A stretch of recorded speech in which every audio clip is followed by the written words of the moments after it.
જંગલની અંધારી સીમમાં છુપાયેલા આરોપી અને સામે બે બહાદુર મહિલા કોન્સ્ટેબલ. તાલાળા પોલીસે બતાવેલી આ સાહસિક કાર્યવાહી માત્ર એક ધરપકડ નથી, પરંતુ મહિલા શક્તિની બહાદુરીનો જીવંત દાખલો બની ગઈ છે. કારણ કે ગીર સોમનાથ જિલ્લાના તાલાળા પંથકમાં બે સગીર બહેનો પર થયેલા ગંભીર ગુનાના મામલે આરોપીઓ મોબાઈલ બંધ કરીને જંગલમાં ફરાર થયા હતા.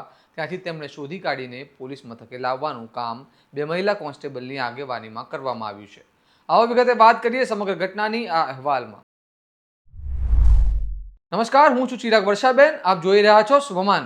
ગીર સોમનાથ જિલ્લાના તાલાળા વિસ્તારને હચમચાવી નાખે તેવી ઘટનામાં બે સગીર બહેનોને લોભ અને ધમકીથી ફસાવી દુષ્કર્મ આચરવામાં આવ્યું હોવાનો આરોપ સામે આવ્યો છે.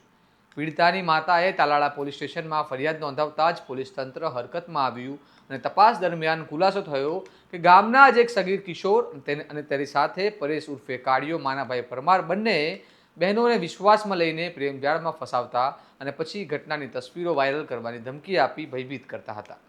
ફરિયાદ નોંધાતાની સાથે જ બંને આરોપીઓ મોબાઈલ બંધ કરીને જંગલ વિસ્તારમાં છુપાઈ ગયા, જેના પગલે પોલીસે ટેકનિકલ સર્વેલન્સ અને હ્યુમન ઇનપુટના આધારે વિશેષ કોમ્બિંગ ઓપરેશન શરૂ કર્યું અને ગામના સીમાડા નજીક આવેલા જંગલ વિસ્તારમાં શોધખોળ હાથ ધરી. અંતે આ ઓપરેશન દરમિયાન બે મહિલા કોન્સ્ટેબલે સાહસ અને સતર્કતાનો દાખલો આપતા એક આરોપીને પકડી લીધો અને પોલીસ મથકે લઈ આવ્યા. ત્યારે પીઆઈ સહિતના આખો પોલીસ સ્ટાફ પણ ઘટના સ્થળે હાજર રહ્યો.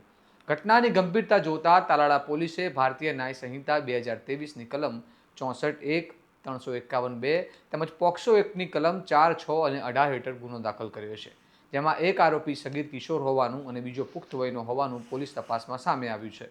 બંને સામે કાયદેસરની કાર્યવાહી શરૂ કરી દેવામાં આવી છે અને આ સમગ્ર ઓપરેશનમાં ખાસ કરીને બે મહિલા કોન્સ્ટેબલની ભૂમિકા ચર્ચાનો વિષય બની છે. કારણ કે જંગલમાં જઈને આરોપીને શોધી કાઢવો અને જોખમ વચ્ચે તેને પકડી લાવવું એ માત્ર ફરજ નહીં, પરંતુ બહાદુરીનું પ્રતીક છે, જે મહિલાઓની ક્ષમતાને અને પોલીસ તંત્રની કાર્યક્ષમતાને પણ ઉજાગર કરે છે. હવે સવાલ એ છે કે આવા ગંભીર ગુનાઓમાં આરોપીઓ સુધી પહોંચવા પોલીસને જંગલ સુધી જવું પડે તે સમાજ માટે શું સંકેત આપે છે, અને શું આવા કિસ્સાઓ રોકવા માટે ગામ સ્તરે જાગૃતિ અને સુરક્ષા વ્યવસ્થામાં વધુ મજબૂતી લાવવાની જરૂર નથી? તમારું આ મામલે શું મંતવ્ય છે તેમને કમેન્ટમાં જણાવો અને સ્વમાનની ચેનલને સબસ્ક્રાઇબ કરવાનું ભૂલતા નહીં. જોતા રહો સ્વમાન. નમસ્કાર.